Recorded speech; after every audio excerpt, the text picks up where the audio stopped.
Россия. Я очень рад, что вы сегодня с нами, и большое вам спасибо за то, что вы пришли, что у вас есть время, что вы согласились присутствовать. Меня зовут Антон Чесноков, я директор Российской Дома культуры Россотрудничества в Лондоне, и я буду модератором этого мероприятия. План очень простой. Мы где-то начнем через 10 минут презентацию книги, потом мы хотим ваши взгляды, мнения в отношении этой книги. У каждого будет примерно 5-10 минут, да, будет потом перевод. Если нужен, пожалуйста, используйте кнопку перевода снизу, российский, русский, английский или наоборот.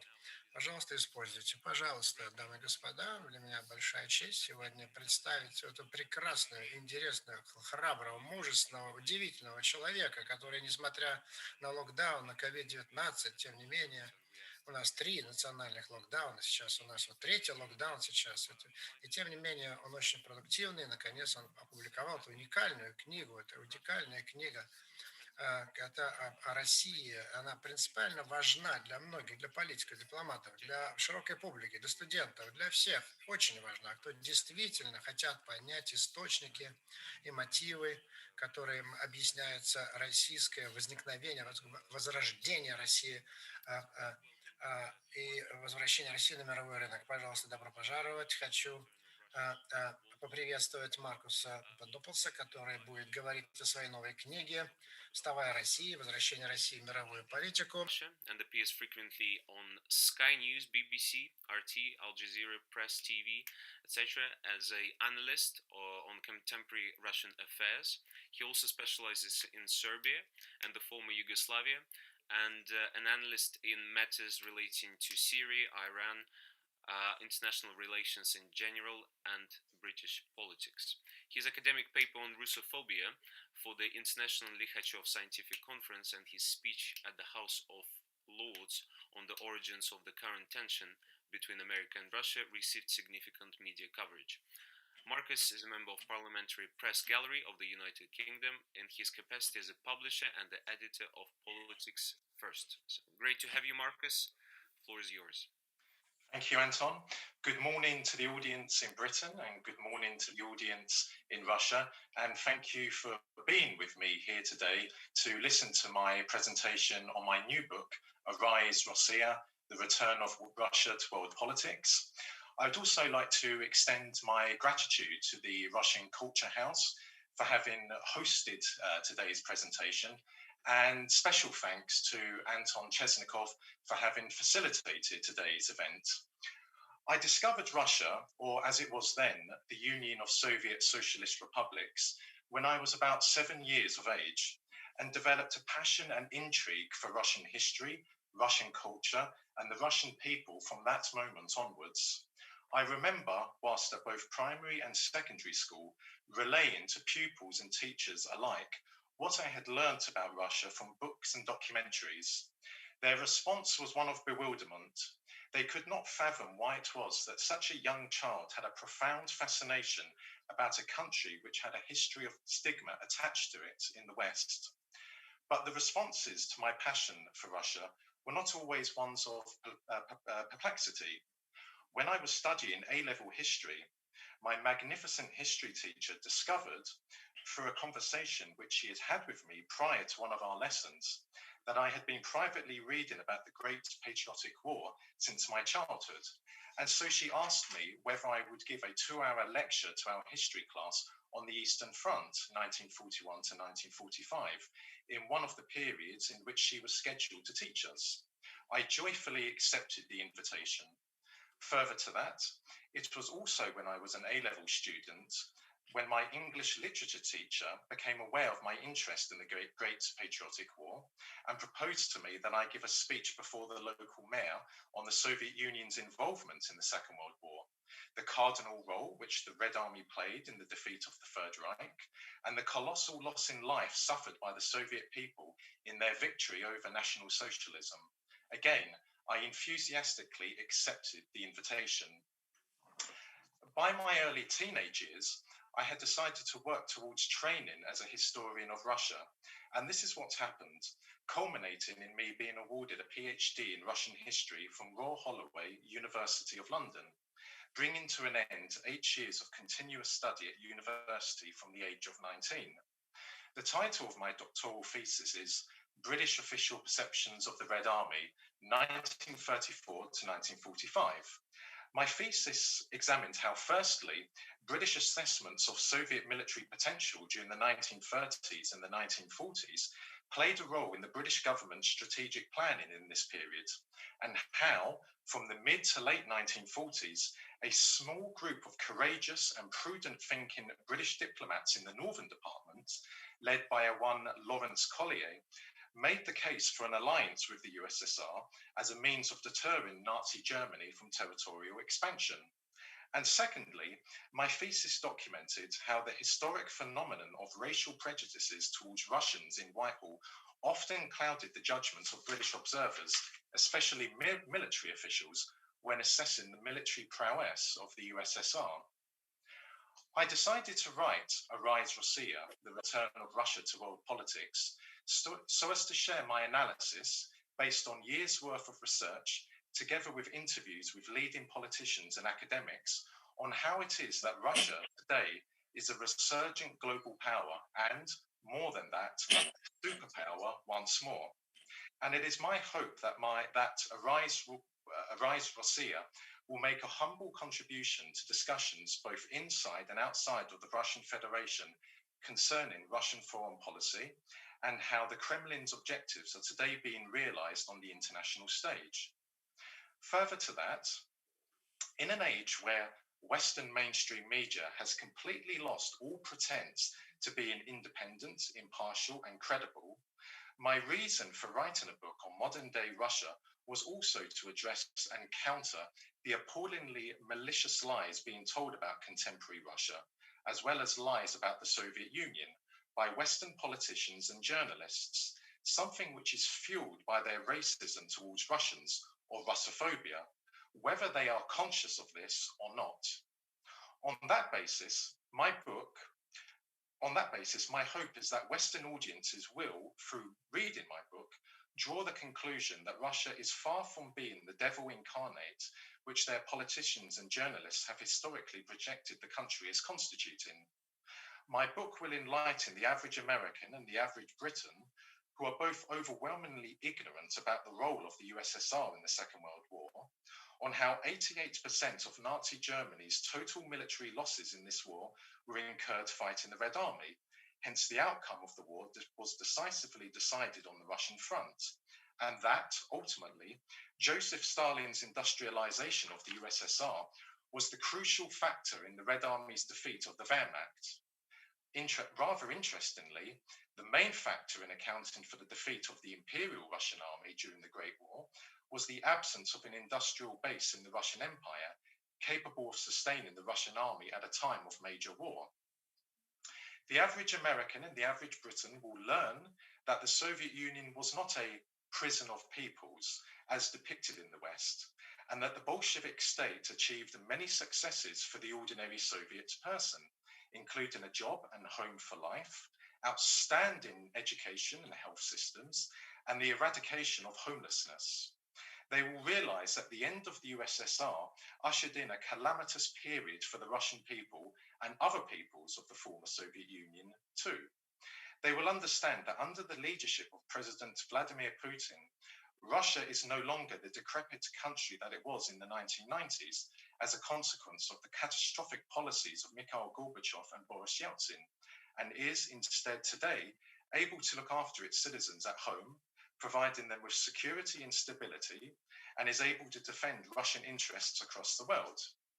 Britons and Americans will become familiar with how Russia played the decisive role in the defeat of both ISIS and Al-Qaeda in Syria, and they will realize that Russia, far from seeking expansionism, as the West actually seeks, is pursuing foreign policy objectives aimed at defending and augmenting the national security of the Russian Federation.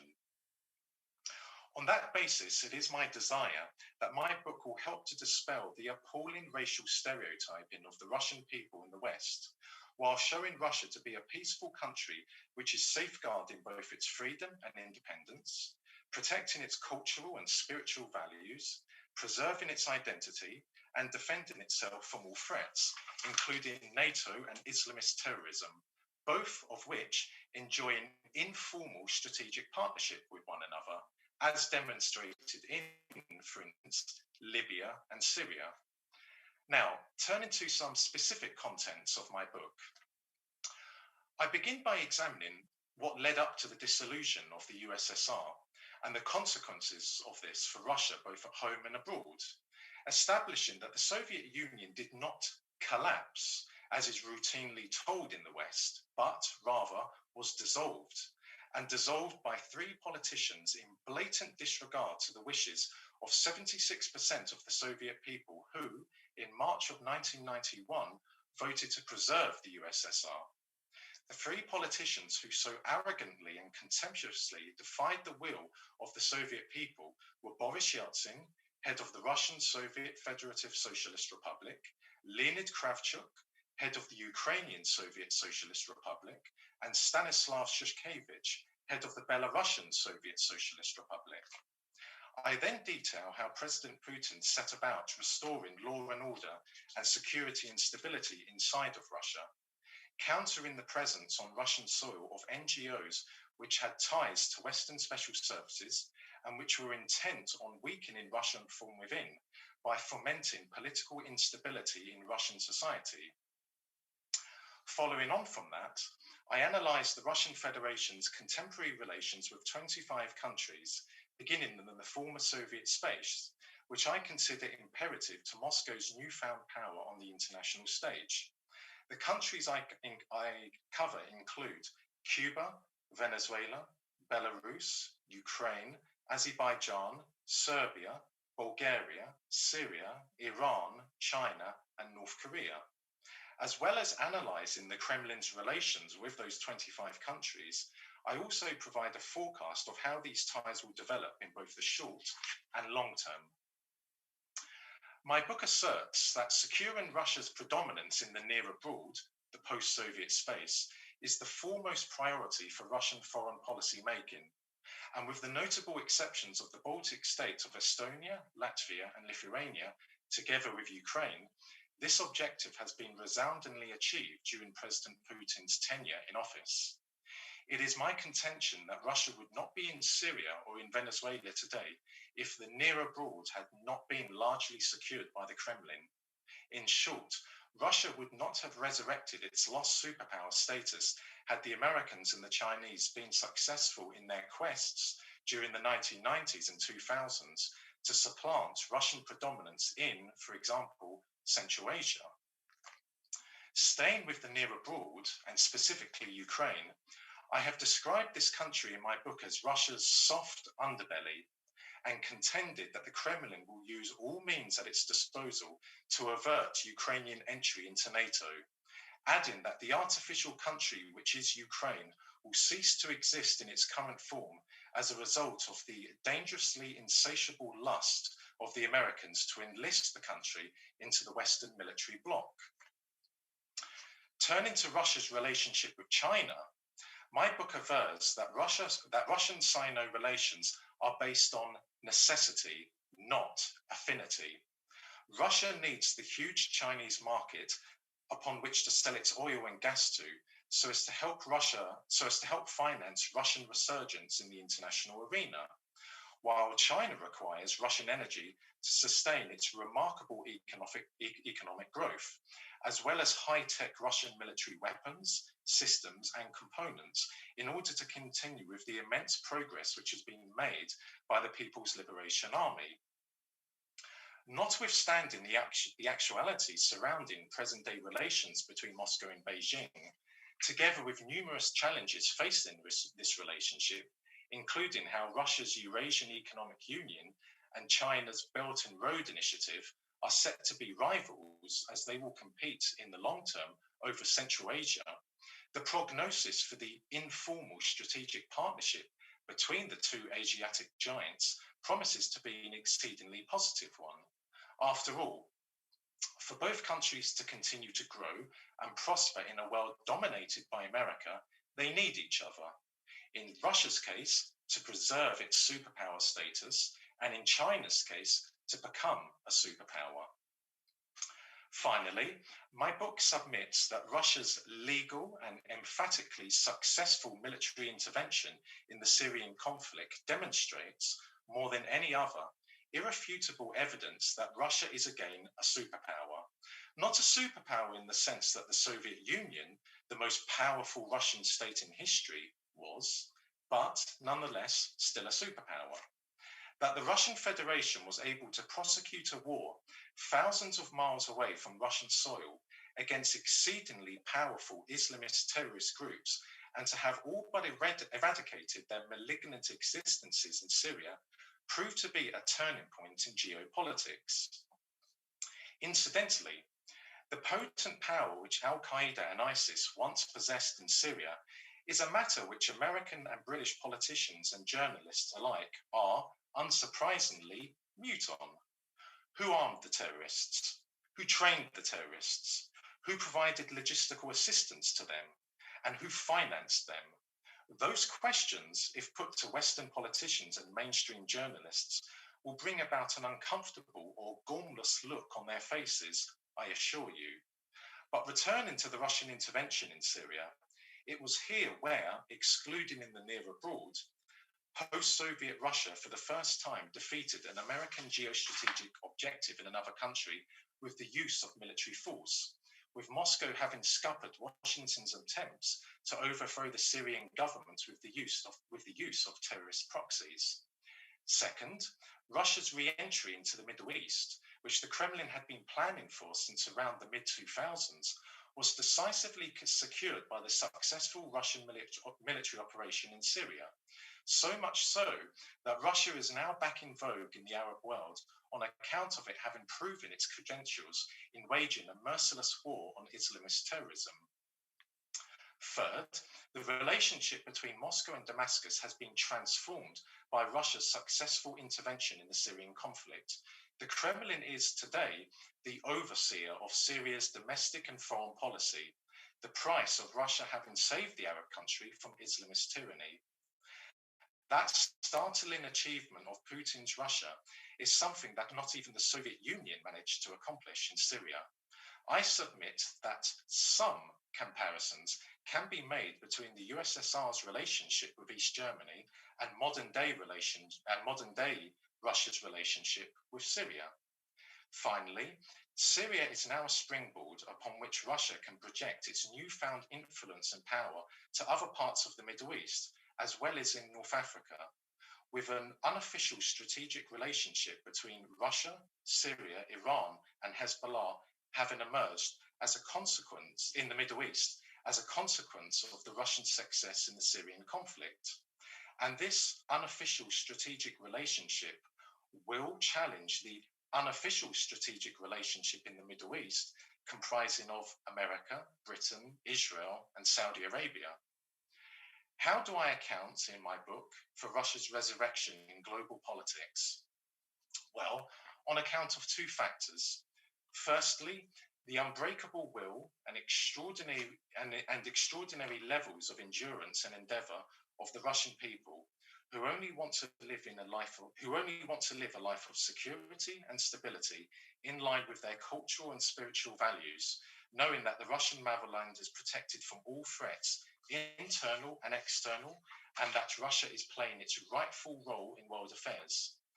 And the second factor is on account of the leadership of President Putin, which involved securing the territorial integrity of the Russian Federation, freeing Russia from the shackles of Yeltsin-era loans from the International Monetary Fund, which is one of America's most lethal of geostrategic weapons, re-centralizing Russia, which is absolutely crucial in effectively governing a country as enormous and diverse as Russia is, reintroducing strong and authoritarian leadership in Russia, which is exactly how Russia has to be managed and exactly what the ordinary Russian expects. After all, when Russia is not run in this manner, anarchy materializes, as it did under Tsar Nicholas II, Gorbachev, and Yeltsin.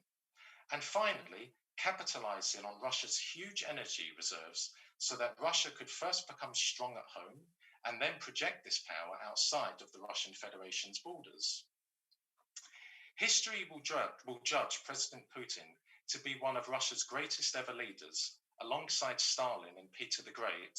In essence, Peter made Russia a great power, Stalin transformed Russia into a superpower, and Putin re-established Russia as a superpower.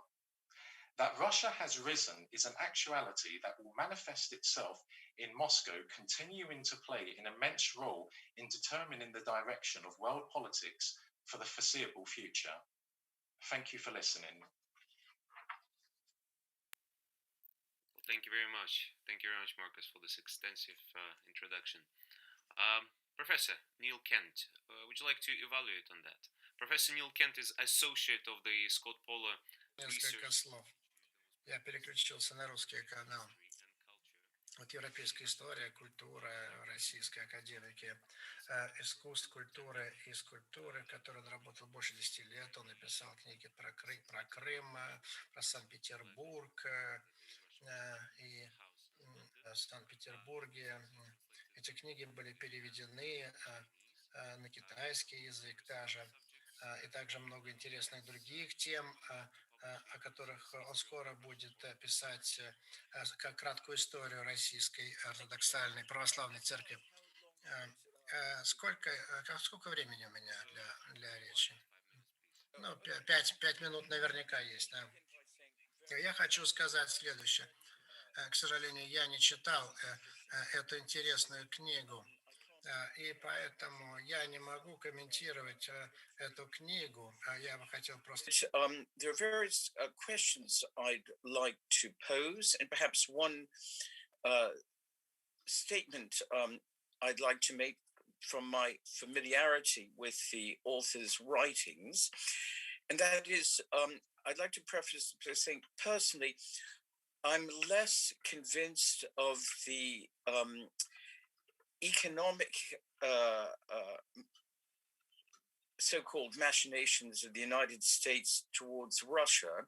I think myself, the principal reason at the moment for the antagonism on a political level between the two countries is based on ideology.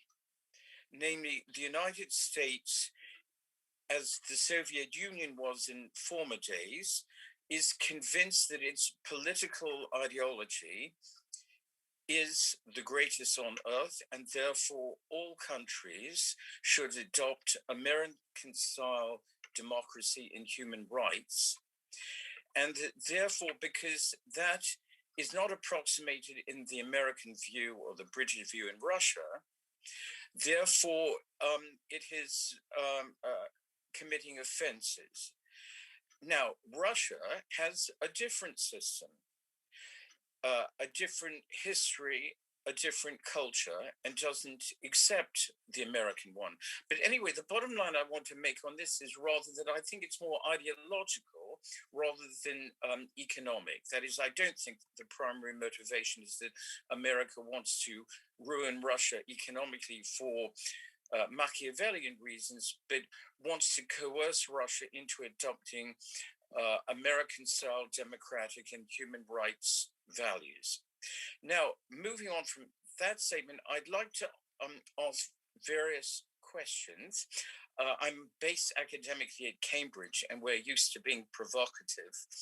And so I would like to ask, first of all, on a positive question, positive note, I've heard in diplomatic circles, British diplomatic circles, that one of the main goals at the moment with respect to Russia and Britain is to build a bridge or bridges between our two countries on a whole variety of cultural planes.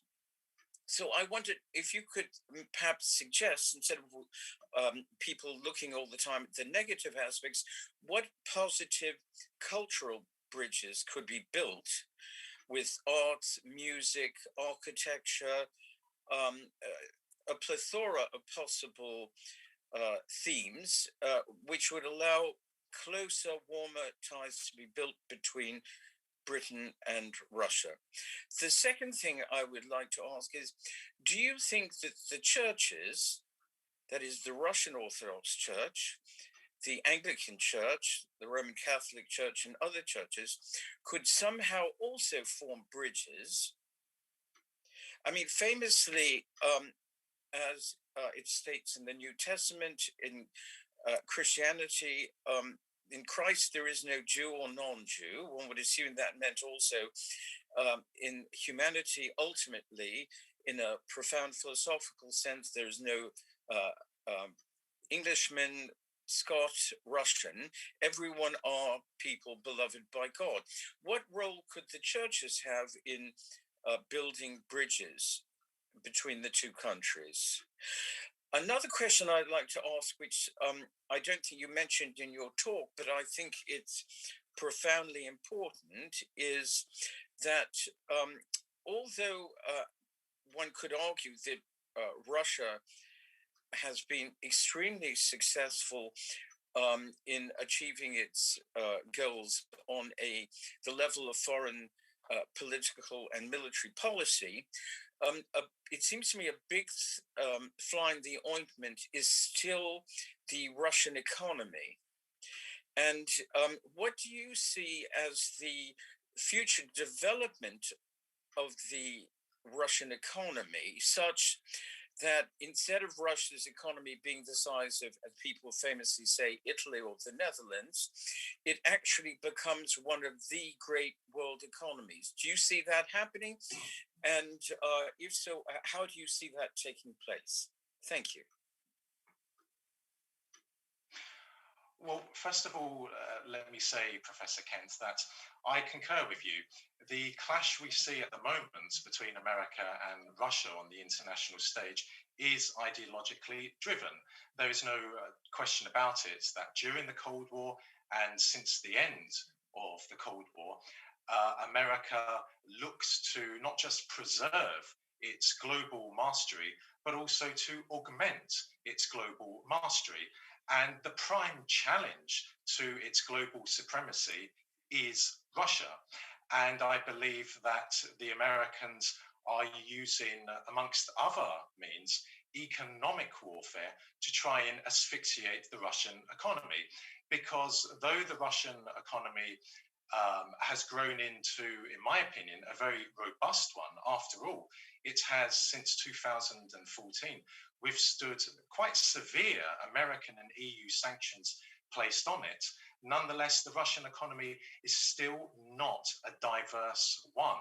And I believe that the Americans, American foreign policymakers, American economic policymakers, consider the fact that Russia's economy is still not a diverse one to probably be the Achilles heel of the Russian Federation.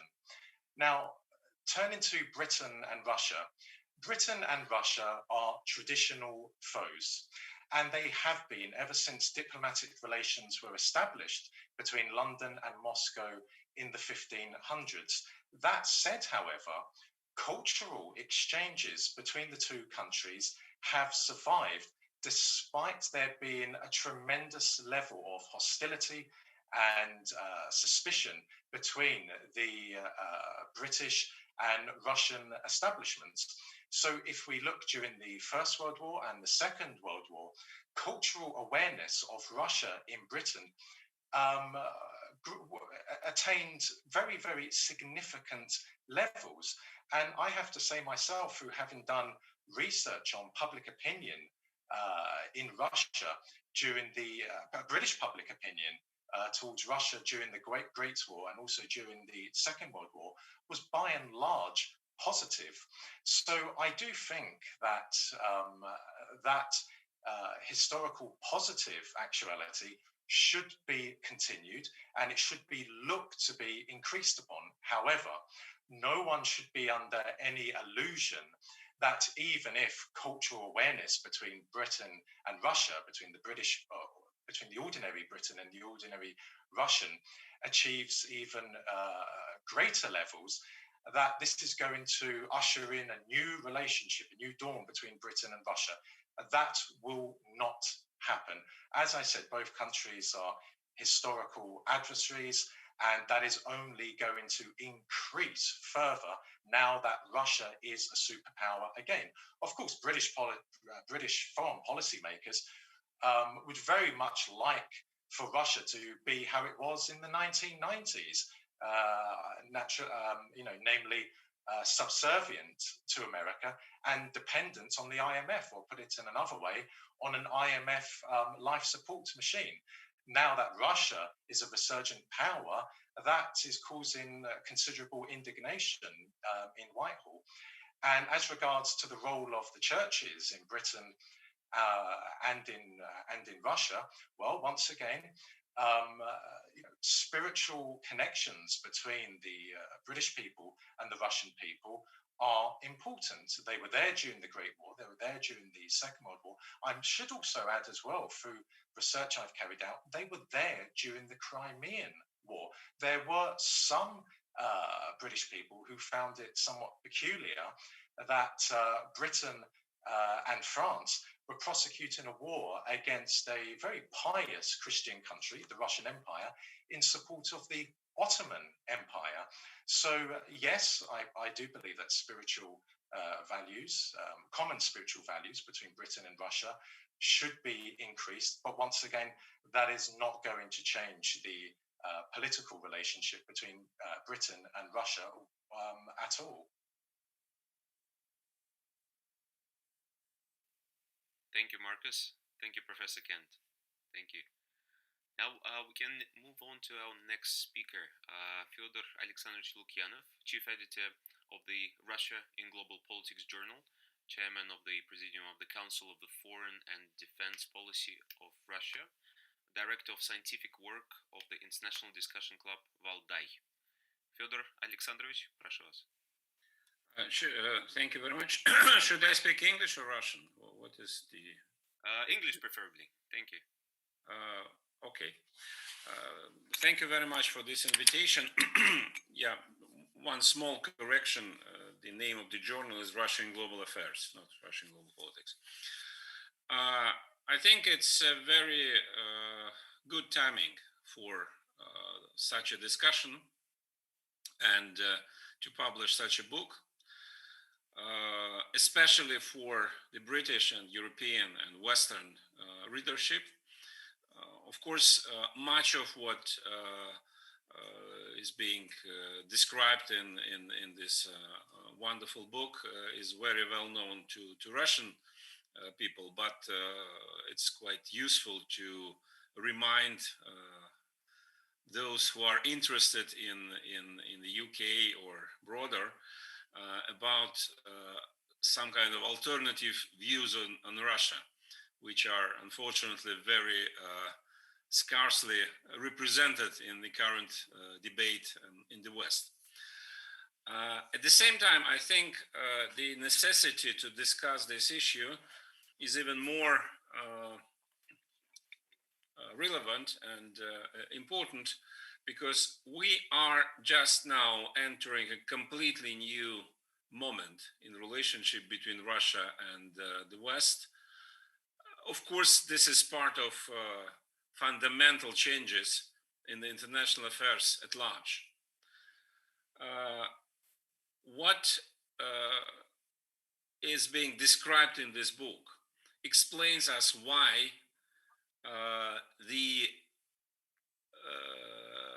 this relationship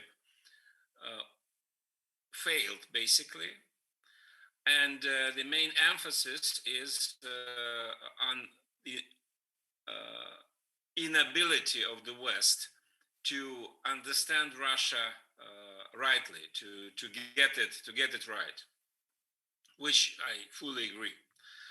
At the same time, if we look at our side, at the Russian side, I think it will be wrong to deny that the idea that Russia, initially Soviet Union at the very late stage of its development, and later on Russia, were very much keen to become part of a political entourage designed and established by Western countries, in particular the United States. it's fantastically interesting period. I hope that scholars and historians and political scientists will dedicate a lot of time and work to analysis of what happened in late 80s, early 90s, just from the point of view why such a promising future for relationship between Russia, Soviet Union / Russia, and the West brought us at the end to such a unhappy conclusion. But anyway, that was, as we can remember that period, that was more or less consensus view in our country in late Gorbachev years and early Yeltsin years, that Russia had no choice but to become part of this big political, liberal political project, new political, liberal world order, or new world order as it was described by first Gorbachev and then George H.W. Bush. Of course, Gorbachev had another idea about future new world order than it was happening after him in 1990s.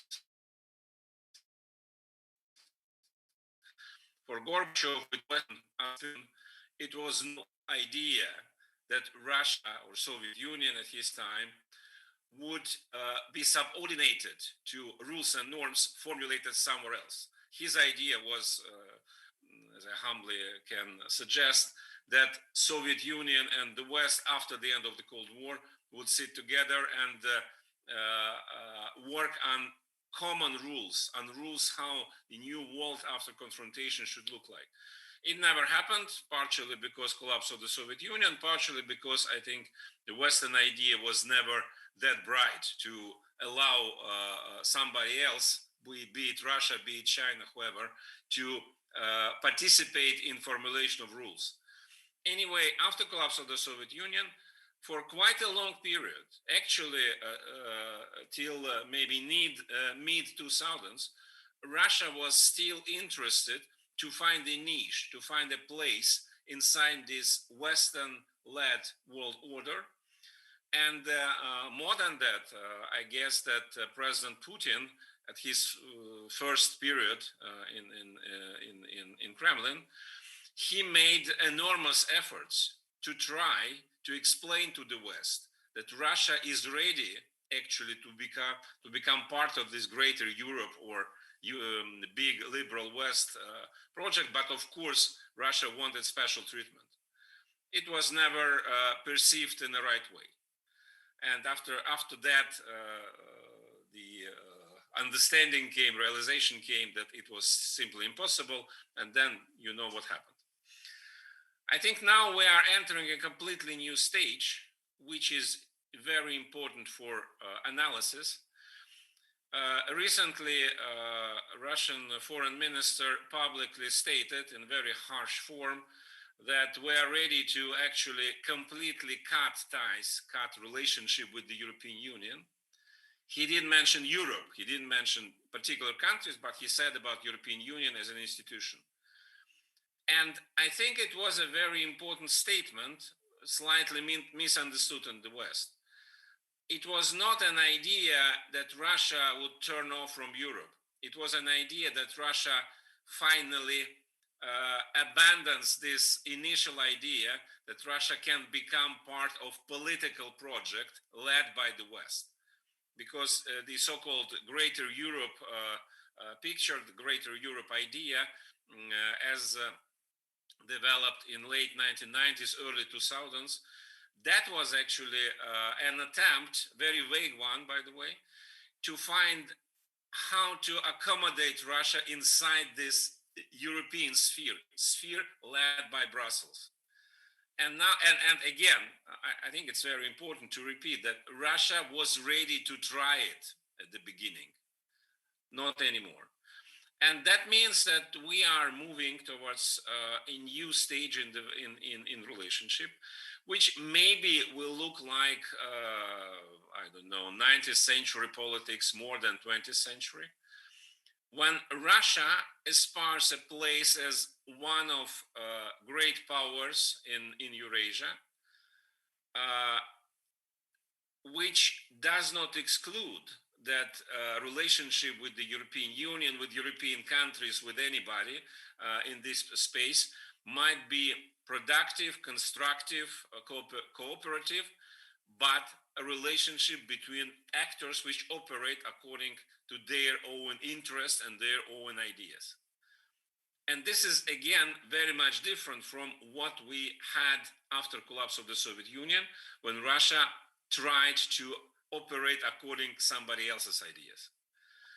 And this new stage, on the one hand, it opens a lot of new opportunities because it can theoretically remove a lot of psychological, ideological, and emotional pressure, which the relationship before was characterized by.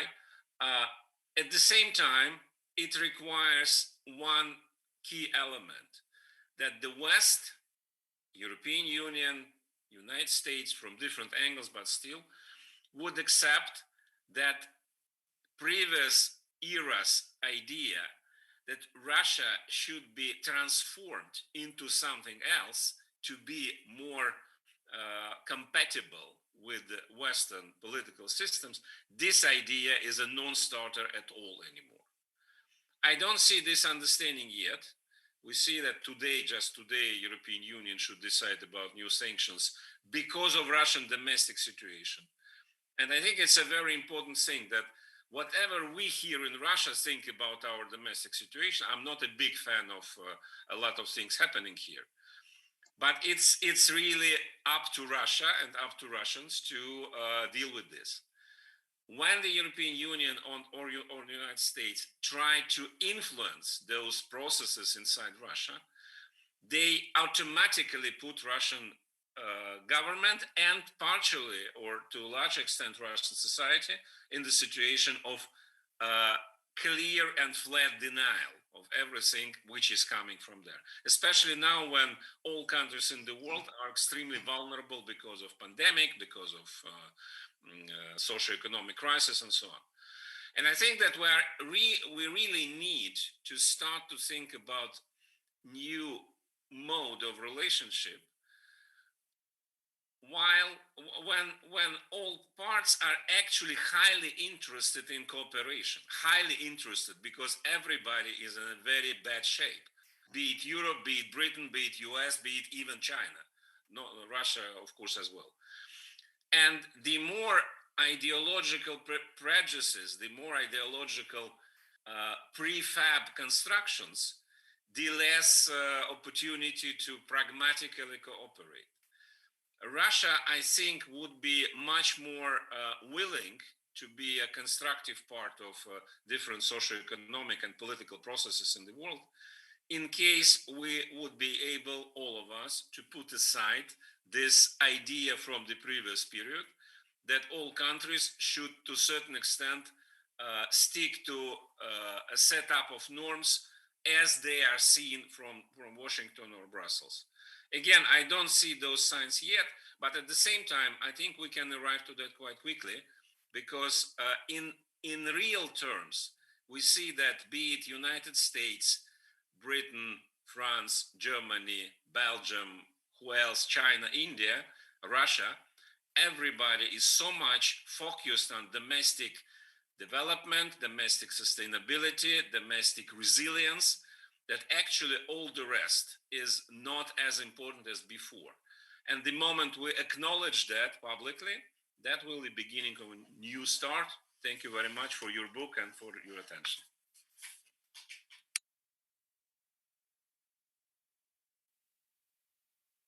Thank you very much, sir. Marcus, would you like to add something, evaluate on that? Yes.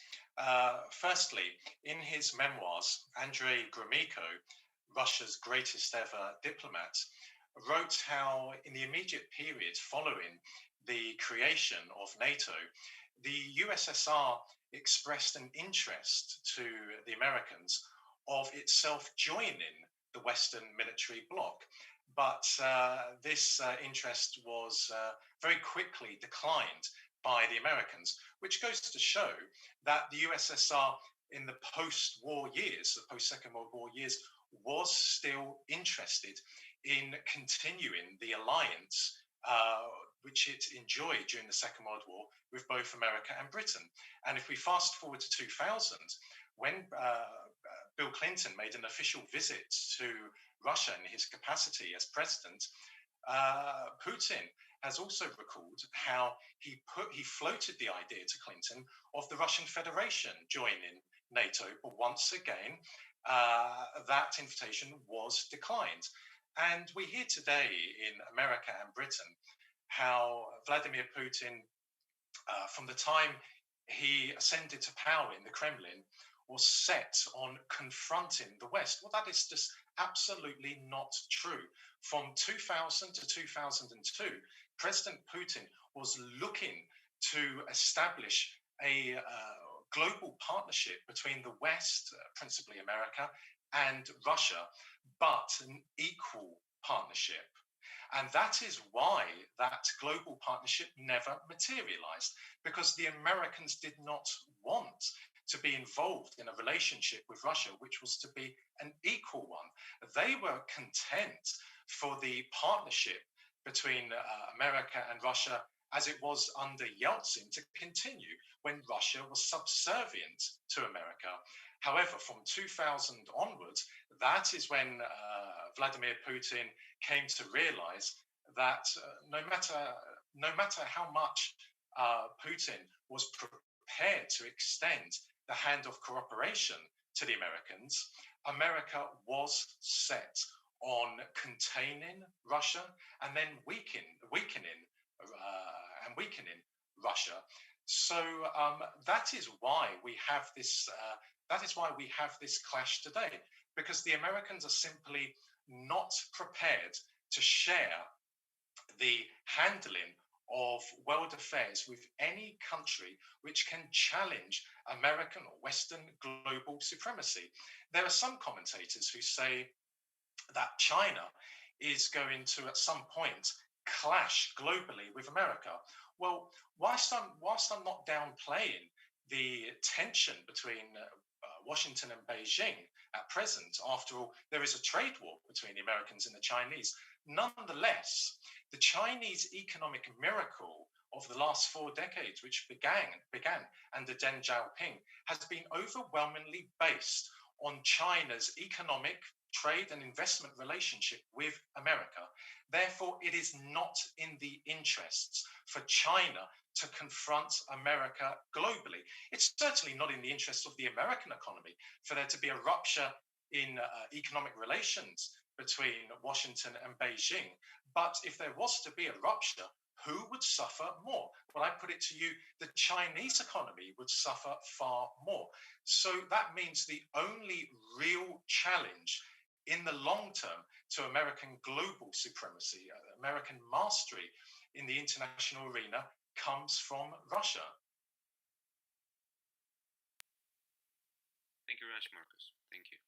And now it's a good lead to let me present Dr. Alexey Anatolyevich Gromyko, Russian historian and political scientist, director of the Institute of Europe of the Russian Academy of Sciences and corresponding member of RAS.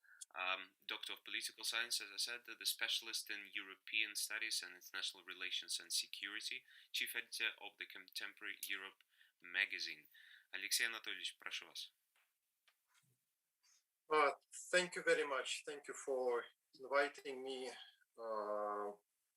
and thank you for inviting all of us to discuss this book by Markus Papadopulos. This is quite an extraordinary book, and I will try to explain why from my point of view. So I would like to make several observations and several comments, and I presume that Marcus would decide what part of my talk to reflect on. Well,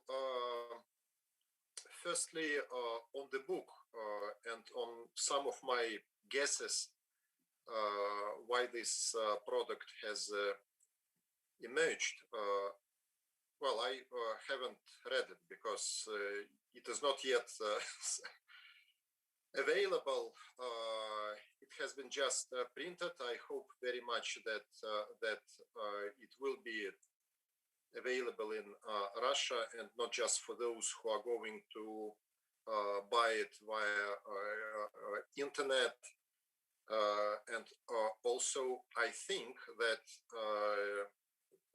it would be very good if the book will be translated into Russian, because for Russians to read this book, let me put forward this idea, could be also very valuable, because we will see, a lot of Russians will see that such kind of books may emerge in Western countries, and not just the stuff, part of which is serious and part of which is laughable, the main point of which is to castigate and to criticize Russia for this or for that.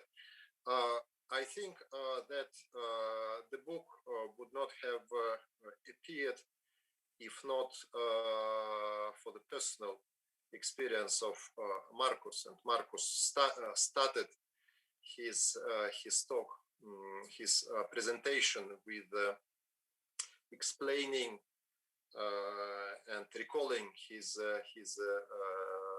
experience in early life. And it seems to me that it is very important for any specialist in affairs of any country or region to know this region personally. And that means it is not necessary to live as a child somewhere, but if even you are already a grown-up person, you should go there, you should spend time there, you should meet people, you should listen, etc., etc. And I think that this personal experience of Marcus contributed hugely into his set of mind and into his ability to perceive both strong and weak sides of my country. By the way, if this book is translated into Russian, then don't doubt it will be fiercely debated because in Russia we have a range of opinions,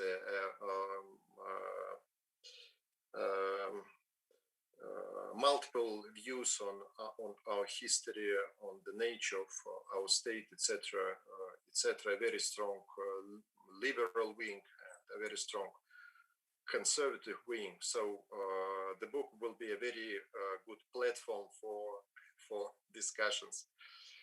My second observation is that if to paraphrase James Fenimore Cooper, whom we all of us read while we were children or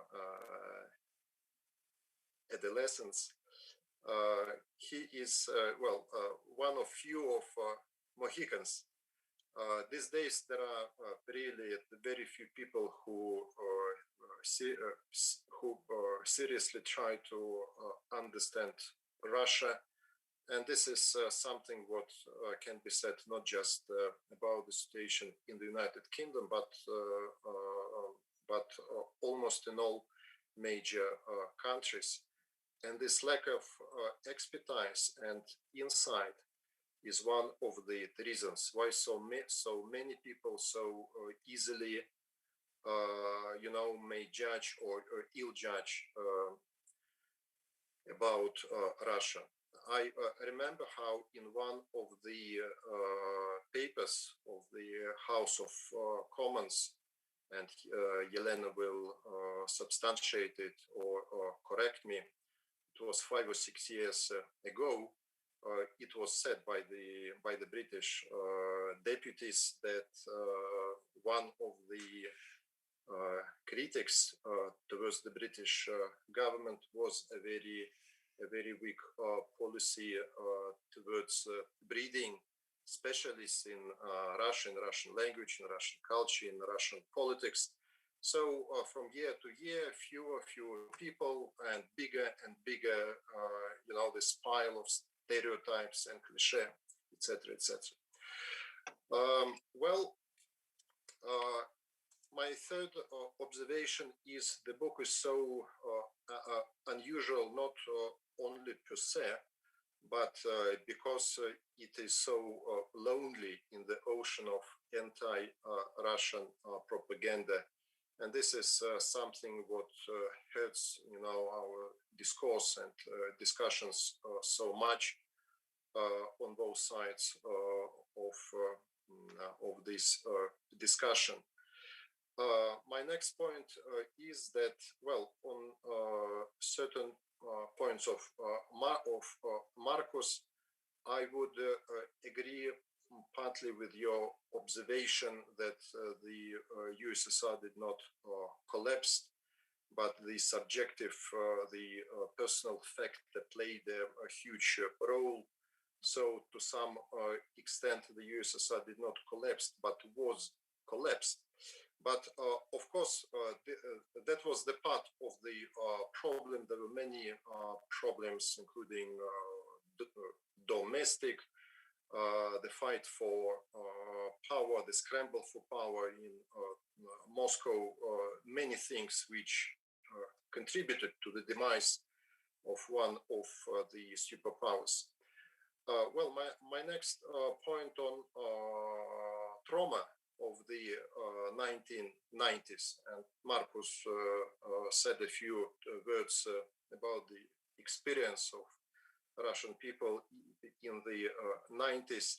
And really, in our mindset and psyche, we've got several traumas or syndromes. The syndrome of the 1990s, these days we would have had much more people in the opposition, if not this trauma of the 1990s. Many people still remember how it was, and they do not want revolutions anymore. They want somehow to meddle through inside the country with reforms. A lot of people are not satisfied with the pace of these reforms, but definitely they don't want more revolutions and social upheavals. But also we still have the syndrome of 22nd of June 1941. This is a syndrome which is the bedrock for the strategic threat of Russia up to date. And also I would mention the syndrome of Yugoslavia. 1999, the bombing of Yugoslavia. This is something which is one of the vehicles of thinking of our politicians and military people and the diplomats. So all these factors, from my point of view, should be taken into account. And now very quickly some comments. The first one is that Russia is back, but at the same time her return is pending. And by this I would like to say that politically in the foreign policy domain Russia is quite strong. But on the economic side, the situation is far from satisfactory. And like it has been mentioned today, the economy of the country should be modernized, and the pandemic, unfortunately, now is one of the stumbling blocks. But it should be done somehow, and if not, then the impression of that Russia is back could be eclipsed by more problems in the coming years and decades. My next comment is that Russia, for a very long time after the break of the Soviet Union, was a status quo power. Russia wanted, to follow the international law and agreements which were achieved in the era of the Cold War, and many other countries, including the United States and European countries, wanted to change a lot, including the borders of Europe, not through military means, but through different projects. And that was something what made Russia ultimately to become not a revisionist power, but a kind of the innovative power in foreign policy, which tries not just to react, but to act pro, but to move pro actively, which we saw in Syria and in a number of other settings. The relations between Russia and China, some may call it a marriage of convenience or white marriage. This expression I heard in the United Kingdom many years ago. You are together, but no love is allowed. From my point of view, this is true, but this is not the whole picture. From my point of view, the relations between Russia and China are both tactical and strategic. And if not this huge pressure from the West and sanctions, then strategically Russia and China in any way were going to become much closer, but not at the pace which we have experienced in the last years. I do not think that I think that neither Russia, the United States, or China, or any other country can claim these days and can be called superpowers.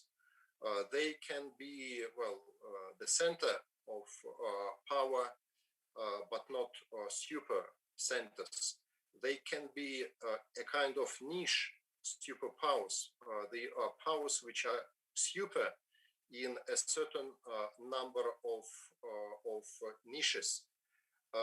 But the image and the connotation of superpower from the Cold War days, from my point of view, is impossible to project on the reality of the 21st century. And my final remark,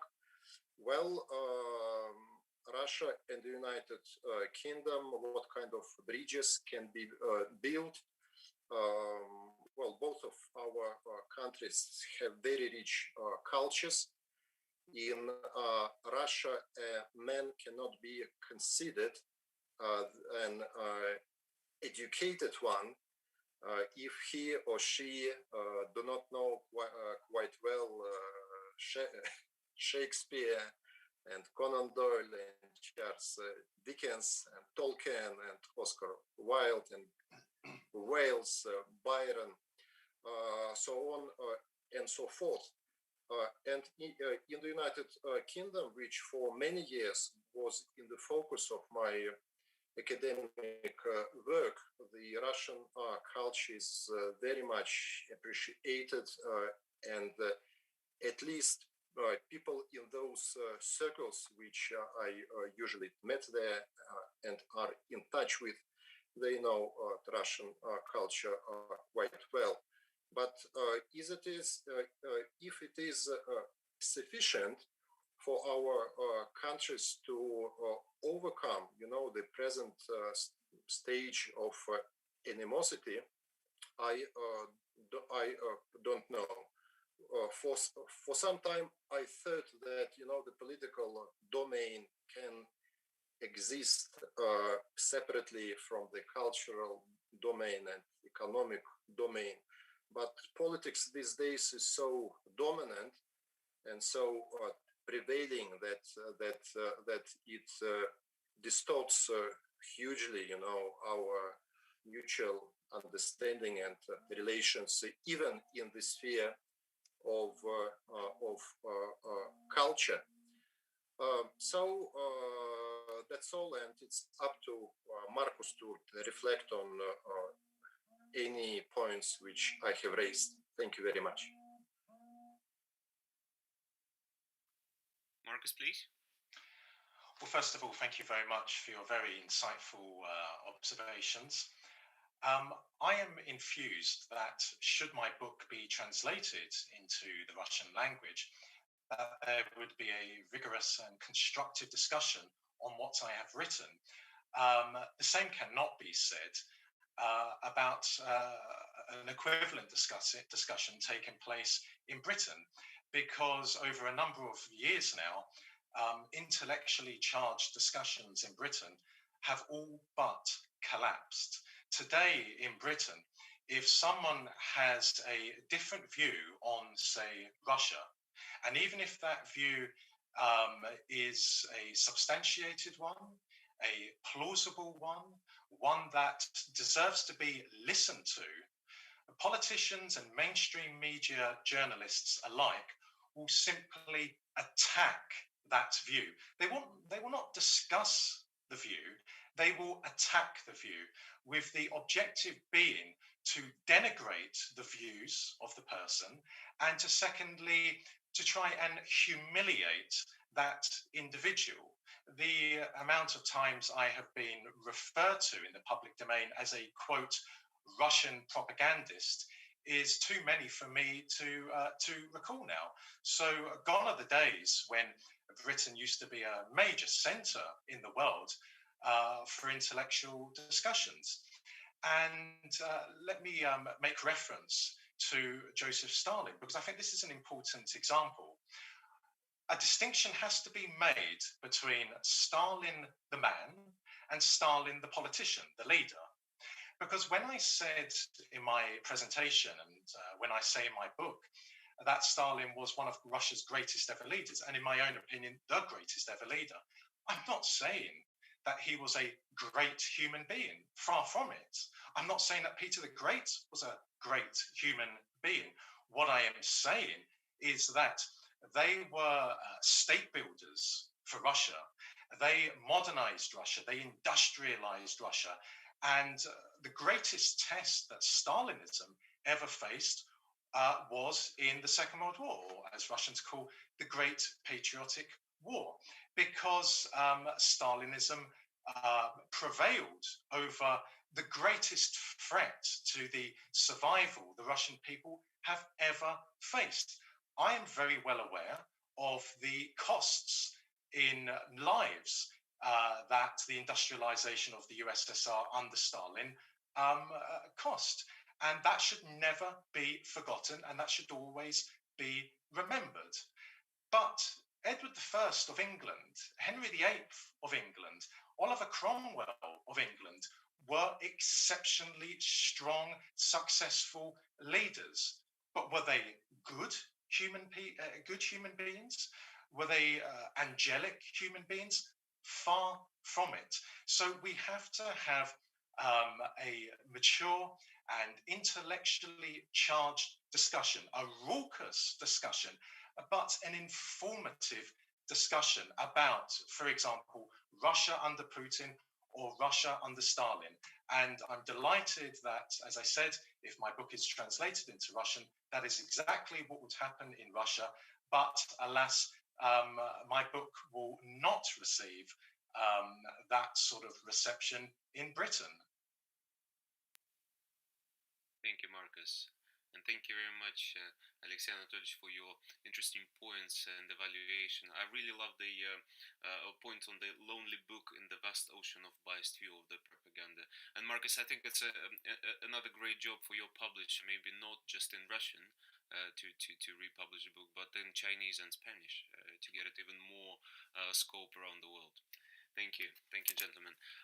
If we move on to our next speaker from the United Kingdom, Adele Darvish, British author, historian, and political commentator, sometimes writes under the pen name Alex Darwin, and he's in here right now. His career as a foreign correspondent for Fleet Street counts to 20 years. And for the past 18 years, Darvish has been based in the Parliamentary Press Gallery of the House of Commons at Westminster as a Westminster reporter. Please, sir. Thank you very much for the introduction, and thank you very much, Marcus, for the wonderful, comprehensive introductions and follow-up. And I also will try to order the book or find a way of reading it. I've just got some problem with my eyes at the moment. It is quite interesting, and I made quite a few notes yesterday, but I think you have covered them. And because my main question was actually, has Russia been absent from the world scene, world politics?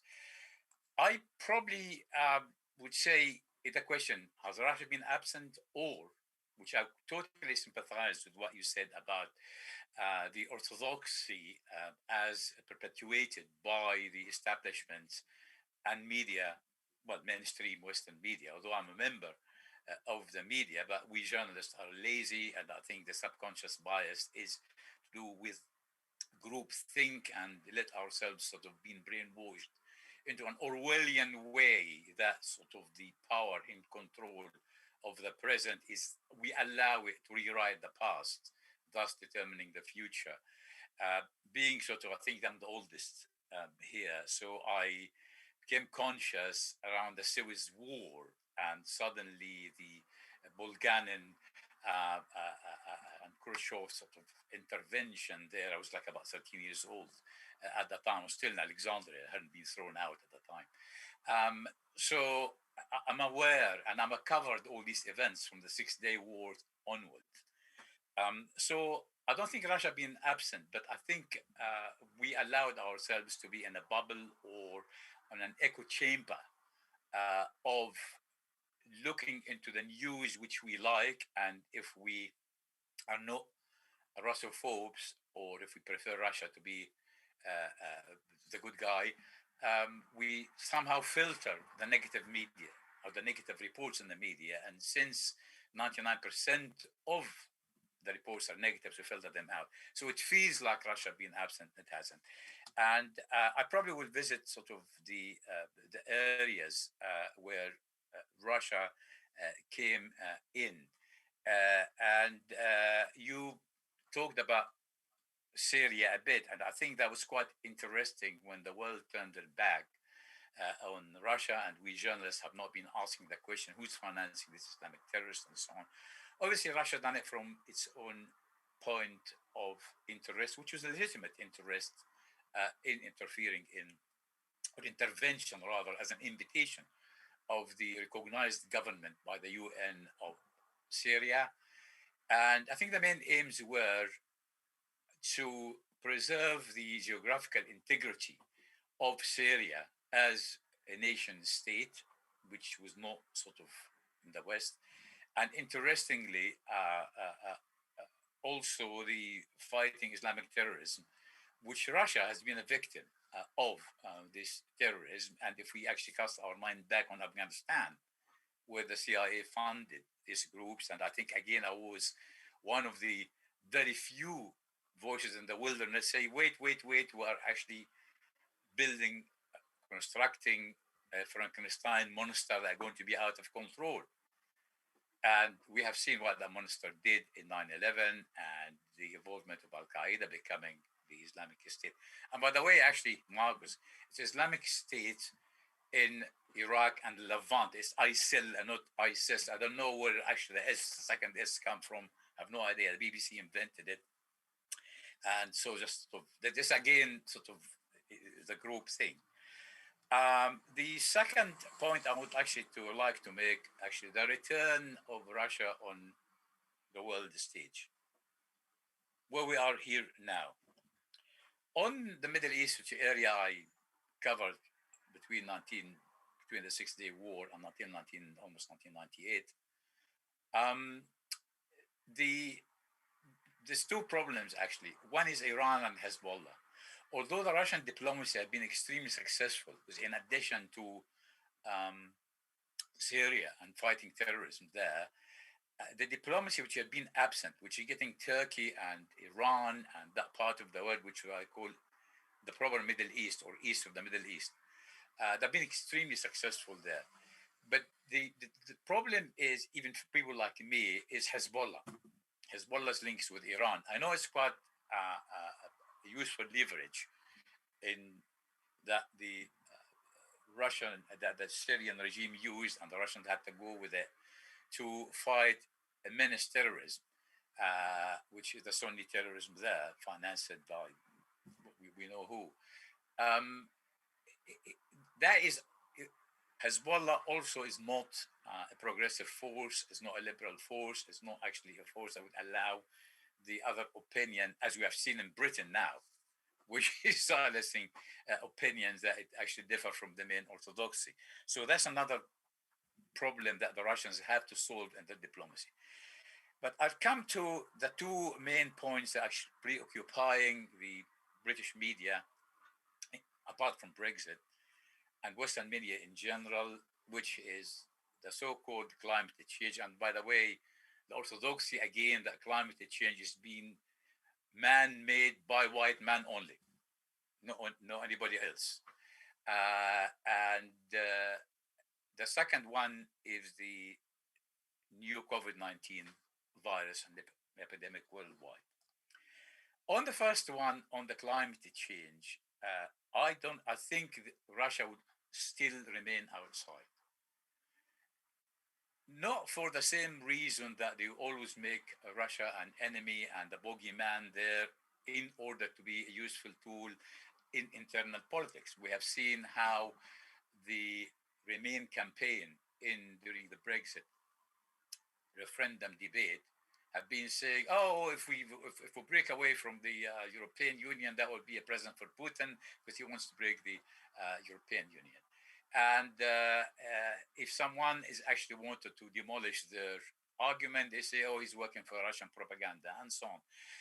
That's not the main. I think the main reason that Russia will not be sort of brought into the climate change and global warming is the same reason that Greta and those truant kids do not actually demonstrate outside the Chinese embassy or outside the Brazilian embassy and so on, for a simple reason, because they will not be able to force taxation, the called green taxation, on the Russian or Chinese or Brazilian consumer in order to subsidize the so-called green energy, and the beneficiary will love their way to the bank.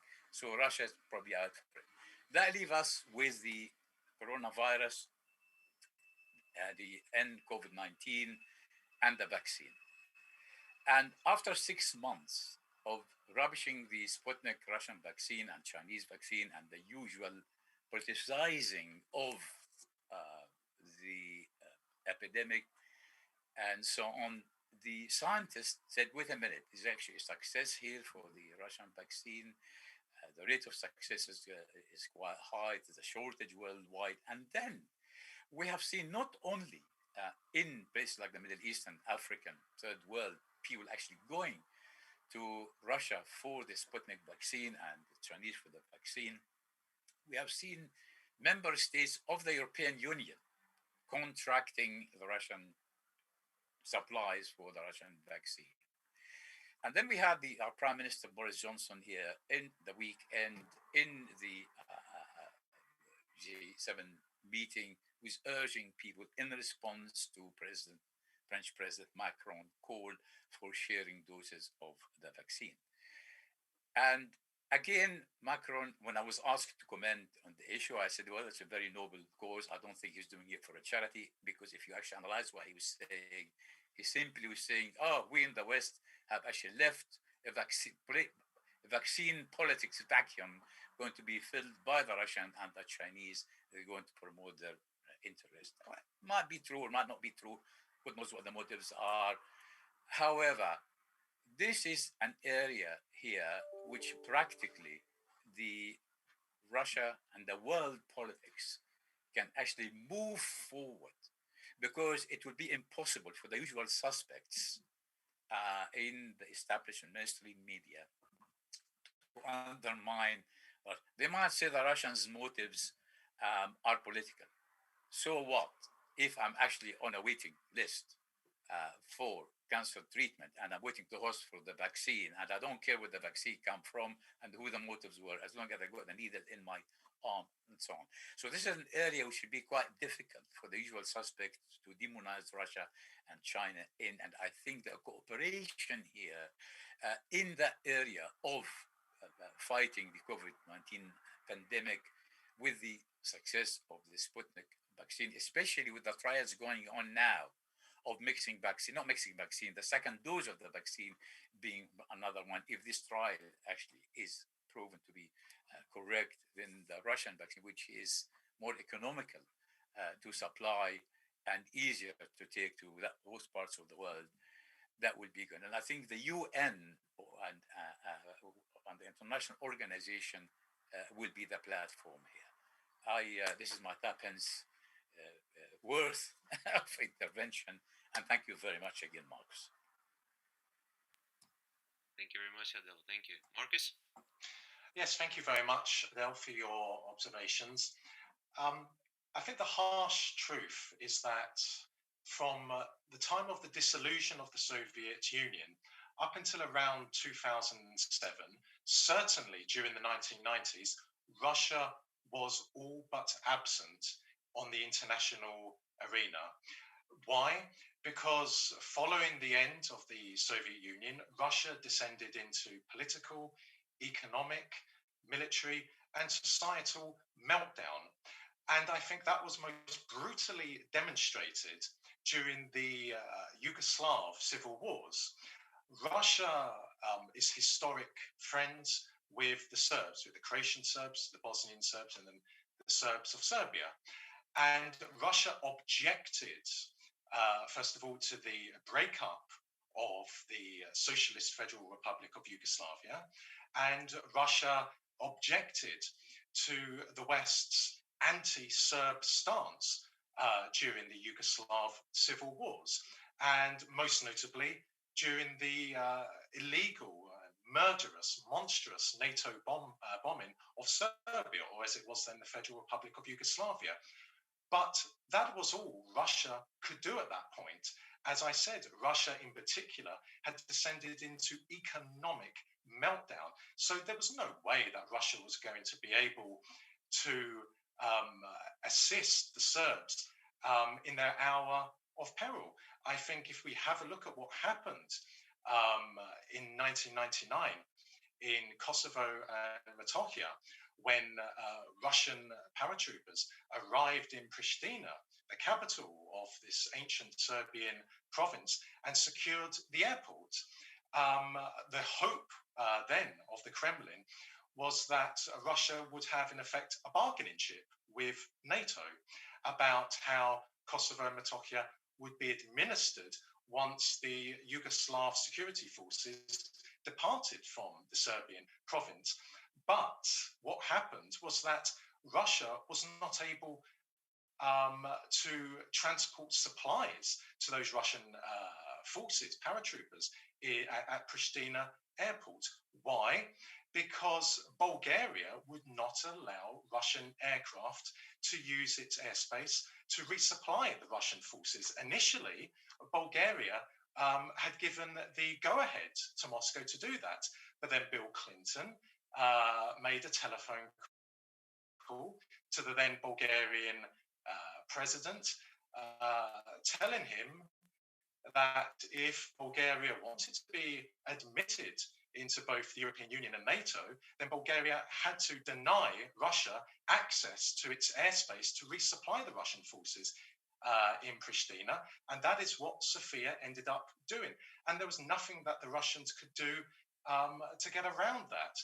However, by 2007, the Russian economy was already brimming with confidence. It was already oozing with money. And of course, it was in 2007 when Putin made his famous speech at the Munich Security Conference, which I write in my book, symbolized Russia's return to the international arena. That's not to say that nothing was happening from 2000 to 2007, but certainly from 2002 to 2007, that is when, as I said moments ago, Putin realized that under no circumstances did America want an equal relationship with Russia. And secondly, America was intent on placing a cordon sanitaire on Russia's western borders, comprised of EU and, in particular, NATO member states. And it was from 2007 that Russia began to re-enter the international arena. But, of course, the turning point was in September of 2015, when Russia legally intervened in the Syrian conflict, a conflict, I should add, which was caused by the American and British governments, together with their regional allies, including the Turks and the Saudis. And the day that Putin ordered the Russian military to participate in the Syrian conflict, namely to liberate Syrian territory from the tyranny of Islamist yoke, was a turning point in the global dimensions of relations between America and Russia. Thank you very much, Mark. Sorry, on Hezbollah and the Hezbollah issue, the concern about Hezbollah, if you can address that, please. Well, Russia has a very close relationship with Hezbollah. Hezbollah, let us not forget, sent forces to Syria to fight, first of all, against Al-Qaeda and ISIS. Let me cite the example of Malula. Malula is the only place in the world where the language of Jesus Christ, Aramaic, is spoken. After the Syrian army liberated Malula from both al-Nusra and also the so-called Free Syrian Army, which, by the way, the British were publicly supporting the Free Syrian Army. The Free Syrian Army, the so-called Free Syrian Army, and al-Nusra conducted a joint operation to conquer Malula, and they carried out numerous atrocities during their occupation of Malula. But after the Syrian army had liberated Malula, and the Syrian army moved on to liberate other Syrian towns and villages from Islamist control, who stayed in Malula to help guard this ancient Christian town? It was, in part, Hezbollah soldiers. Now, as regards to Hezbollah in general, well, it depends. It depends your perspective on this organization. The narrative of Washington and London and Tel Aviv is that Hezbollah is a terrorist organization. My own personal view is that Hezbollah only came into being because of the Israeli invasion of Lebanon. Had it not been for Hezbollah, and certainly over the last 20 years, then I believe that Israeli illegal intervention in Lebanon would be far more often than what it currently is. And I believe that, as I've written in my book and as I said in my presentation, the Middle East and the world in general is witness to an informal strategic partnership between Russia, Syria, Iran, and Hezbollah, which is going to tackle the informal strategic relationship in the Middle East between Britain, America, Israel, and Saudi Arabia. I think because of that informal relationship between Moscow, Damascus, Tehran, and Hezbollah, whilst Western predominance in the Middle East will remain indefinitely, nonetheless, the Americans, the British, the Israelis, and the Saudis will have to take into consideration from now on the informal partnership between the Russians, the Syrians, the Iranians, and Hezbollah. And I believe that that will help to usher in some degree of peace and stability in the Middle East, because I think it means that the prospect of American and British military crusades in the Middle East will become somewhat less likely going forward because of Russia's newfound influence and power in the Middle East and its informal partnership with the Iranians, the Syrians, and Hezbollah. Thank you very much, Marcus. And thank you, Adele. Thank you very much. Great points. And, well, great idea about the vaccine. And a bit utopian, but nevertheless great that all nations should work together, fighting common evil, and really get to the finish line together. This is not a competition for sure. Thank you very much, gentlemen. And we move on to our next speaker from Russia, Елена Vladimirovna, head of the Center for British Studies at the Institute of Europe of the Russian Academy of Sciences, International Affairs Observer. Елена Владимировна, прошу вас. Thank you very much for inviting me to this very interesting discussion. And I've read the book, and I congratulate Dr. Papadopoulos for this book, and it is very honest. So you are a very brave man. And my observation is that at the beginning of the book and in the epilogue of the book, you write about, so to say, domestic situation in Russia, why people support Putin, and what brought this support to life. And probably in the second edition of the book, I would suggest that you write on this point, well, add more material, because this is very important that people in the West understand what's going on in Russia internally, in domestic politics. What strikes me these days, having followed British domestic politics and foreign policy for quite a time, is the deterioration of Russian studies in the UK. Well, not only Russian studies, but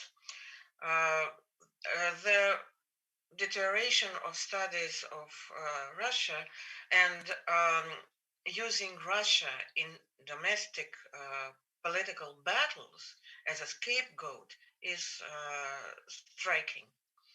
I would name just, well, two examples, is that even in 2014, or maybe it was 2015, the Parliamentary Committee on the UK relations with the EU had a hearing on the Ukrainian crisis. There were witnesses from Russia, Russian diplomats, officials, Russian opposition. There was Kasyarov, for instance, and Khodorkovsky, as far as I remember. There were witnesses from the British academic circles, Derek Haver and Andrew Monaghan, and, well, different people from different circles and from the and British diplomats. And if we take the report, which was called Russia and published in July 2020 by the committee on the Parliamentary Committee on Intelligence and Security, it is striking that no such witnesses were called. There were only 4 people, and absolutely anti-Russian, well, with anti-Russian stance in their guts. So no objective knowledge, and this ignorance of Russia and lack of intention to know Russia is just very disappointing. The thing is, to me, is that the rift between Russia and the West now, it is not ideological. This human rights agenda, to me, is just a cover-up of geopolitics. It's pure geopolitics and nothing else. So and this human rights theme is very, so to say, advantageous and profitable, because there are 140 million people in Russia, and if you discuss the human rights of every single citizen, then it's endless. And the West has, as I said already, no inclination to know and to understand. In fact, this expression, understanding Russia or understanding Putin, is a blame word. So if you don't know your adversary, so you cannot take reasonable decisions. And in the West, what they do with their adversaries, they paint them as brutal dictators, and not only brutal dictators, but crazy dictators. Since they're crazy, they are very dangerous, so must get rid of them. So your book is very informative, but well, you will have many problems with it in the UK. So Russia was used as a scapegoat in domestic politics in the UK between the Brexiteers and the Remainers. Dominic Grieve, former General Attorney of the realm, was head of this Parliamentary Committee on Intelligence and Security. He was and is a staunch Remainer. So this report named Russia was intended to paint in black Johnson.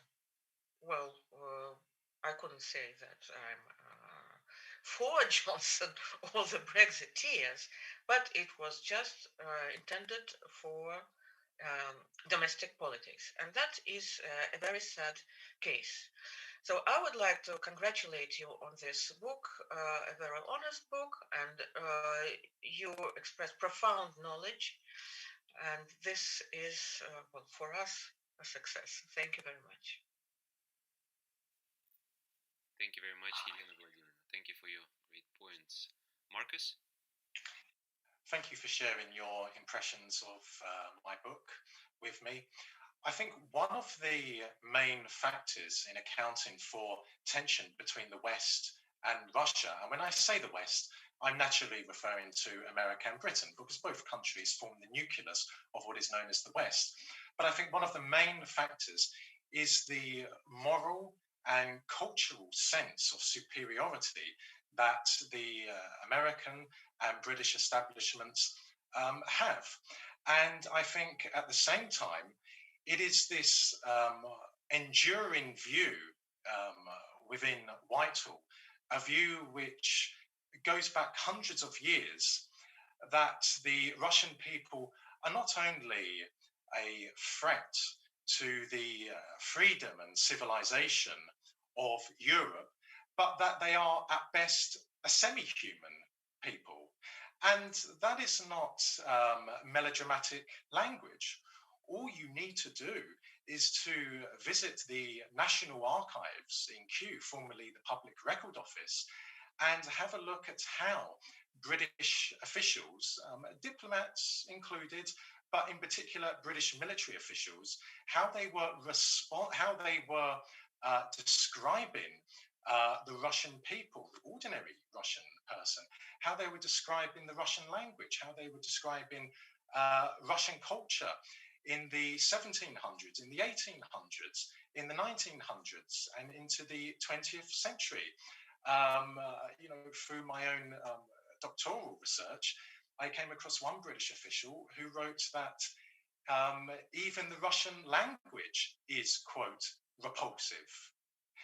And we hear during the war years, Winston Churchill, who was at that point Prime Minister, saying that he has been informed how the Russian people are lower than the orangutan. Now, I mean, it really is, on the face of it, absolutely ludicrous and unimaginable that people could think like this about another race. But the harsh truth of the matter is that that is exactly how the British or the British establishment have viewed Russia over hundreds of years. And I have no doubt about it in my mind that in 70 or 80 years' time, when we are allowed to have a look at the records, files from the British Ministry of Defence, British Ministry of Defence, or the British Foreign and Commonwealth Office, about how they're describing Russia today, you will see a very similar style of language being used to describe Russia. So I think there's this ingrained fear within the British establishment that Russia, that Asia in the form of Russia is threatening the Western world. This perception that the Russian people are at best semi-human people, a view that the Russian people are a savage people, and a sense of Anglo-Saxon superiority. And if you combine all of that with the reality that today Russia is again a superpower, not, as I mentioned earlier, a superpower in the sense that the USSR was, but still a superpower, that means that the British establishment is going to have to use all means at its disposal, and the same for the American establishment, to denigrate the views of the Russian government when it comes to affairs at home and abroad, and to ensure that public opinion in America and in Britain is resoundingly negative in its perception of Russia. There is rarely does British mainstream media or American mainstream media corroborate its accusations against Russia with any evidence whatsoever. We hear that the Sputnik vaccine is, potentially not safe, though that view has not been substantiated. We heard the view that the Russian military was bombing hospitals and schools in Syria. Well, once again, that was never corroborated with any form of evidence whatsoever. What I would say is that how the British establishment is targeting Russia today differs somewhat in how it has targeted Russia over centuries, in that I do believe today the Russian people are being even more demonized by, for example, British newspapers than they have ever been demonized before. I think during the Cold War, the Russian people, the Soviet people, were projected in Britain and in America as an enslaved people. And it is in the interests of the Soviet people to have the British and American notions of democracy and economic prosperity. But today it is very apparent, in my estimation anyhow, that the Russian people are being targeted by the British establishment like the Russian people had not been targeted before. So one more comment.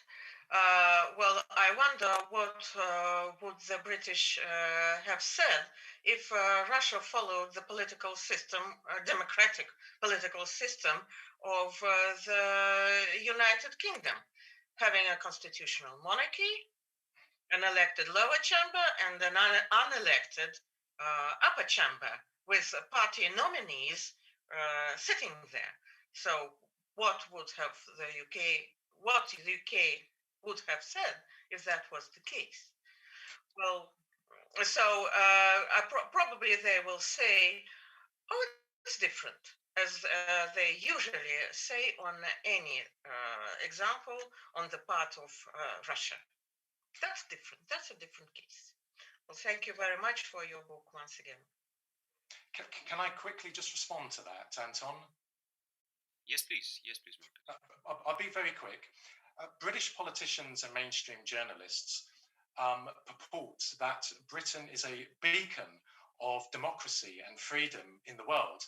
However, on closer inspection, that view really does not is really flawed, because the upper house of the British Parliament, the House of Lords, is unelected, and the British head of state, the monarch, is also unelected. So how on earth is that democracy?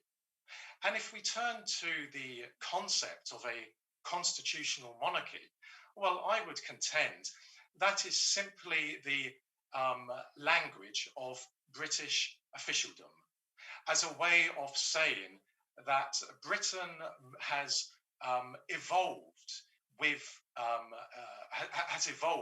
over the last couple of centuries, that no longer does a British monarch possess or exert any power whatsoever. Well, if you believe that, then I sincerely suggest that you return to school, because the argument that the British monarch has no powers whatsoever and plays no role in British economic policy making and foreign policy making and defense policy making is preposterous nonsense. The reality is that the British concept of a constitutional democracy has no meaning in practice. It is merely the language of British officialdom. Thank you, Marcus. Thank you for great points. Thank you, Elena Vladimirovna. What, ladies and gentlemen, you must agree that United Kingdom and Russia has great heritage and great history of friendship and cooperation as well. Even taking the modern history of, let's say, 75 years, the twinning of the cities during the Second World War, Stalingrad, Volgograd, and Coventry, or the recent history, even with the latest 5 to 7 years of 3 cross-cultural years: year of culture, year of education, year of science, year of literature, and I think another one is coming next year. Yes, it's interesting relations, but as you say, it's a different story. Thank you very much again. Can we move on, please, to the next speaker, Dr. Nikolai Topornin? Is he here? Director of the Center for the European Information, Associate Professor at the Moscow State Institute of International Relations of Ministry of Foreign Affairs of Russian Federation. Yes. Thank you, Anton. Thank you, Marcus, for this kind invitation to participate in this very remarkable event. And also thank to my colleagues who are present here from British side and from Russian side. Their contributions are of great interest and great importance for me as well. Unfortunately, as a number of other speakers, I didn't read the whole book because I didn't have such opportunity. But I have read some chapters, some clips, and I can say that is a remarkable job that Marcus has done. Really, in my view, it is very difficult being in Britain these days to write such a positive book in general. I mean, positive book about Russia. It's, Marcus, yeah, you are really a brave man in my view. I don't know how many people in Britain will be able to read this book, or whether it will be of interest for general public, for academicians, for professors, for students, for scientists. I don't know, because really I understand that Russia is not point number one for Britain, for their people, especially during these days, during hard time when people have to struggle against coronavirus and other very serious illness. But in fact, of course, maybe one day, if they have a time to read more about Russia, this publication will be for them very interesting, because it gives them other look the events which are taking place in Russia, which took place in Soviet Union in these decades which have left already, and maybe they can have more general picture of the events which had happened in the Soviet Union and then later in Russia. Really, of course, I wouldn't say that Britain and the Soviet Union and Russia has ever had a good cooperation. This is not true in my view. And maybe we can disagree with it with Marcus or with other colleagues. Actually, in history between our countries, we were more rivals than friends, and this is truth. This is the truth, because we can look back at Tsarist time, at Queen's time, and King's time in England, and we can look at Soviet Union and Great Britain time, and under Stalin, under Khrushchev, under Brezhnev, under maybe not under Gorbachev time, but when Communist Party ruled Soviet Union, we didn't have good cooperation with Britain, and later under Yeltsin and under Putin time, we did some short periods of time when we cooperated. And I remember in the beginning of zeros when Prime Minister came from Labour Party, came to Leningrad, to St. Petersburg, and they had a very interesting discussion with Putin, and that was a kind of new possibility to establish such closer cooperation with Britain, but later it didn't happen. So my view that we didn't have strong ties with Britain in the history. We were more rivals than friends. It's truth. Of course, we can refer to the Great Patriotic War of 41-45, and we were together in anti-Hitler coalition. That was a great time indeed. But later on, we know about the famous Churchill speech at Fulham when he mentioned so-called new Iron Curtain between Western countries and the Soviet Union, and we usually give this example of Western attitude towards Soviet Union, and we say that Churchill started this policy of cold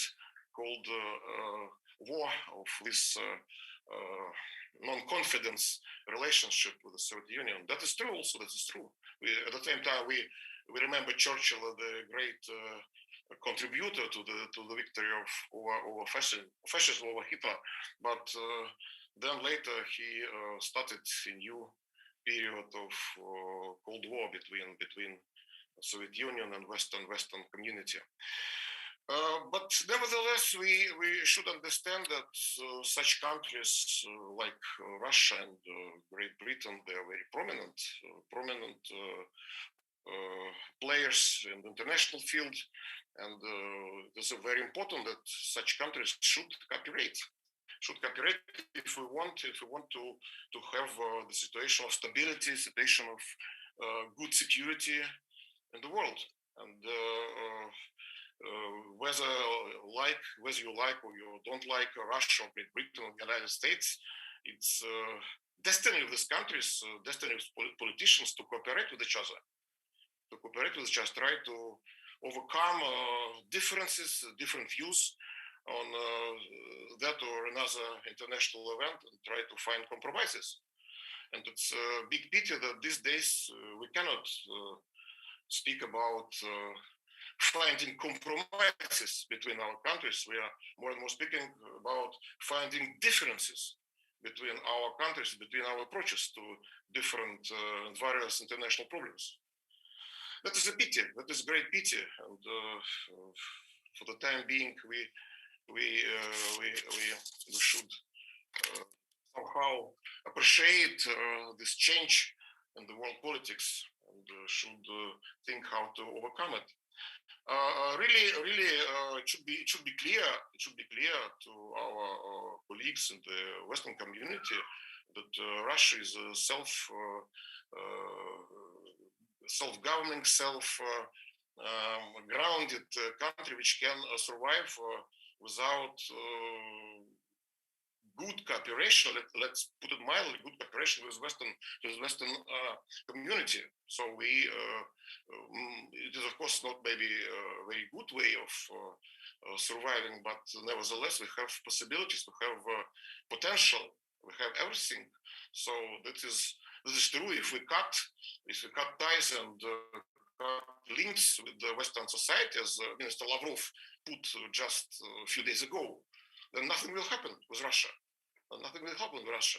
For the time being, borders are being closed, and it is not clear when it will be opened because of pandemic, because of other things. And we see that nothing is going on. So I mean, nothing tragic is going on. So countries continue to live, continue to work, continue to survive, if you put it. And the same with Britain. Britain just left European Union. I remember we have with Marcus very interesting discussions over video bridges between London and Moscow. And we discuss how it will affect Brexit, how it will affect British society, British economy, and British political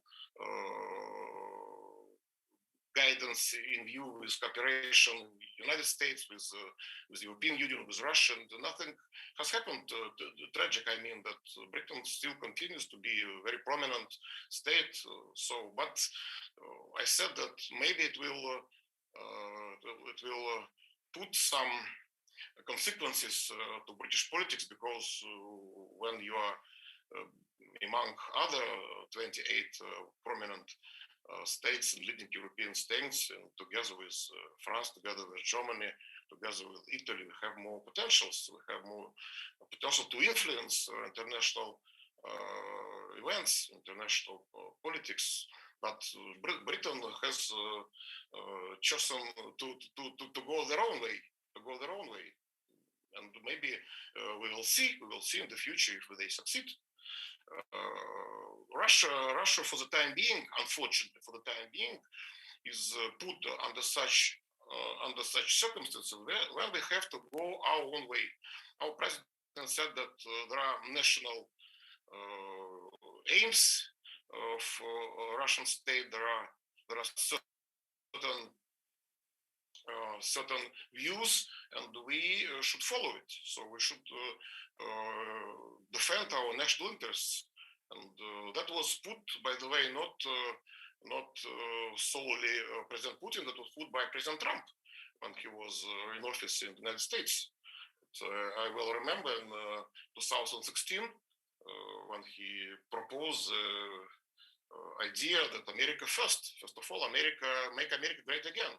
That was his motto. And after all, countries started to repeat it in certain extent, to repeat. China says it also has its national interests. Russia has, United Kingdom has, France, Germany, European Union, so on. Every country started to follow this way of presenting its role in international fields. That is why we came to such a condition when we lost common grounds. We lost common grounds, unfortunately. And now we have a possibility, when Trump left the office in Washington and Biden came, we have a possibility maybe to start start again to find compromises, to find common solutions to international crisis in certain regions. But what we see and what we have heard from Biden when he intervened in Munich conference, which took place 2 days ago, actually, he said that we should unite. United States should unite with the European Union, with Germany, with France. He didn't mention, to my mind, if I'm correct, he didn't mention Great Britain. He mentioned, first of all, European Union. And they unite. Why they unite? Against challenges. Challenges, he mentioned that challenges are Russian Federation and China. So you see that West again is not thinking about finding compromises, but it's not again to make another attempt to unite against Russia and China. Of course, if you announce such policy, what you would expect from Russian government or from Chinese government, of course, we have to find our so-called defense policy against such unification, and we will more cooperate, of course, with China as well, because China is a strategic partner of Russian Federation. And we, of course, many times we say to our colleagues in Western Europe and United States, we say that we are a European country, we are European people. We have the same religion, we have the same ideology, same thinking. Maybe we have common history with Western world. So Russia is a European country. But if you try to bridge new curtains from Russia, okay, what we can do? We cannot influence it. If President Biden want to unite with European Union against Russia, we cannot change it. But we have to construct our own policy, how to go on with it. So and we of course do it because we have such experience during Soviet time and during Tsarist time, by the way. We shouldn't forget about it.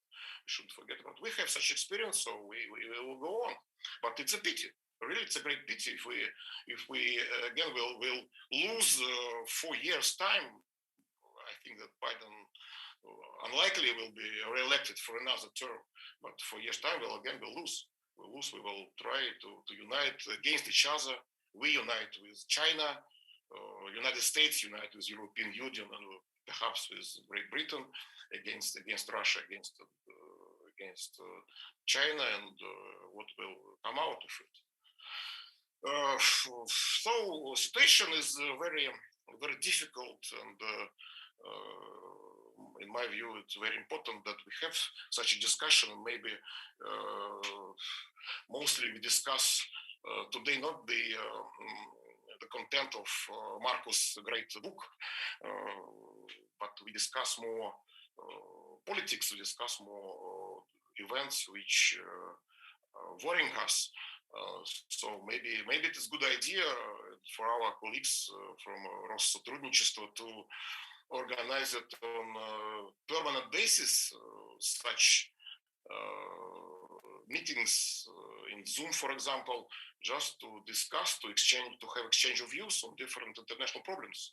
It could be a good example of our scientific, academic, cultural societies to find bridges between West and East. So once again, I want to congratulate my friend and my colleague Marcus for his remarkable work. He did a really excellent job writing this book. I very much anticipate when he sends me at least one copy, so I can have a possibility to read. And I already told him that if he sent me 2 copies, I would put one copy in our library, so students and professors and academicians of Gimel University have the opportunity to read this very interesting book and maybe to use it in their academic researches. Why not? Thank you, Marcus. Thank you, colleagues. And it was for me a big pleasure to participate in this very interesting discussion. Thank you, Nikolai Borisovich, and thank you for a great idea to permanently host this kind of events, and maybe not just on Zoom platform, as soon hopefully we'll move into the real world, but another platform is trending right now. Maybe you heard the Clubhouse, which is everyone is using now. So we'll think about that, creating room for this kind of discussions. Marcus, thank you very much again. Marcus, evaluate on that? Thank you. Thank you, Nikolai, for your participation and your comments. Whilst Britain and Russia found themselves in an alliance with one another, both during the First and Second World War, this alliance was one of necessity, not one of genuine friendship. During the Second World War, there were elements, by no means all, but there were elements within the British establishment, for example, military intelligence officers, who were hoping for a German victory in Russia. Certainly the Soviet counteroffensive outside of Moscow in December 1941, which pushed the German invaders somewhat away from the gates of Moscow, was met with doom and gloom by some military intelligence officers in London. And that was received with outcry from a number of British diplomats, specifically in the Northern Department. And then if we move forward to 1945, just weeks after the end of the European war, Winston Churchill mooted the idea to his chiefs of staff about the idea of attacking Soviet forces in Eastern Europe through a combined American and British force, together with 100,000 rearmed former Wehrmacht soldiers. Now, this is known as Operation Unthinkable. It was a file which was found in the National Archives, or as it was then, the Public Record Office, in either 1998 or 1999. So what does that show? Well, first of all, clearly it shows that Winston Churchill never regarded the wartime alliance between Britain and the Soviet Union as an indefinite one, and certainly not one of friendship. And it showed that Winston Churchill had a dangerously hostile approach to Russia. The fact that the Soviet people bore the brunt of Nazi Germany's allegiance, the fact that the Soviet army destroyed the most potent military force in human history, the Wehrmacht, that in the space of something like 1.5 years approximately had conquered Europe. The fact that the Soviet people made the sacrifice of millions of their people to defeating the Third Reich was immaterial to people like Winston Churchill, because just weeks after Nazi Germany had been conquered and destroyed, here was the British Prime Minister talking with his chiefs of staff about an attack on Soviet forces in Eastern Europe and, of course, in Germany, to push them back into the Soviet Union. An absolutely abhorrent idea, and even more abhorrent because Churchill proposed that a proposed idea would have involved having rearmed 100,000 former Wehrmacht soldiers. Absolutely an unthinkable idea, and that's what it was known as, unthinkable.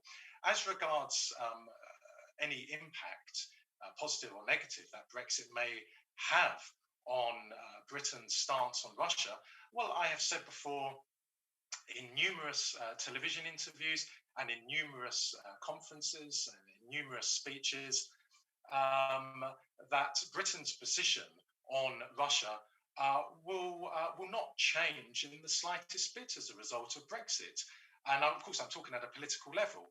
Britain will continue to agitate in the Western world for an even more hardline position on Russia, and Russia and Britain will undoubtedly impose its own sanctions on Russia now that Britain is out of the European Union.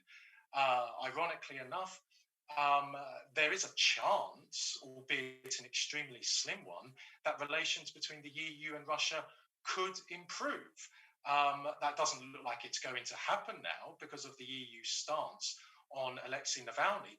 But I said last year, and I said even at the beginning of this year, there's a remote chance relations between Brussels and London could improve, between Brussels and Moscow. Why? Because Britain is out of the European Union. If you go back to 2014, or the beginning of 2014, the Germans and the French, Germany and France, are of course the engine of the European Union. The Germans and the French were reluctant to place EU sanctions on Russia, but it was Britain's pressure which it exerted on Berlin and Paris that made a considerable impact and played a considerable role in the EU placing sanctions on Russia. It is my opinion that Britain, during its membership of the European Union, was lobbying hard on behalf of American objectives. That all said, however, the EU is a strategic friend and partner to America. The EU coordinates its foreign policy and defense policy making with America. The EU is not an independent entity, as its leaders claim it to be. If the EU truly is independent, then it should demonstrate it by growing a backbone and saying to both America and Britain that they are not going to take any actions which will further jeopardize its trade and investments relationship with Russia. Thank you very much, Marcus. Thank you for this. Gentlemen, do you have any more points you'd like to discuss or make? Please raise your hand or switch. Adele, please. Yes, one quick point. Actually, I wasn't trying to be utopian. I'm just saying this will be hard for the usual suspect to demonize Russia, because then they can go over the heads of that firewall put by Western media and cliches and so on to appeal to people directly. And the second point, I think, which actually Fyodor made was the this desire, and I think Elena also touched upon it, of if Russia changed her culture, her socio-culture and politics to fit the image they push it as a democratic country, will it work? I don't think it will, because that call itself is disingenuous, because the very trends who call for human rights and changing culture and so on are the very trends who actually defends oppressive regimes, especially in the Muslim world, absolutely totally backward. But like the Muslim Brotherhood, for example, they are hugged and loved by the BBC and the establishment. So I don't think even if Russians change their culture, it will work. Again, thank you very much, Anton, for hosting this one. And thank you so much, Marcus. And I will try to order the book. And please do exchange our emails with everyone else.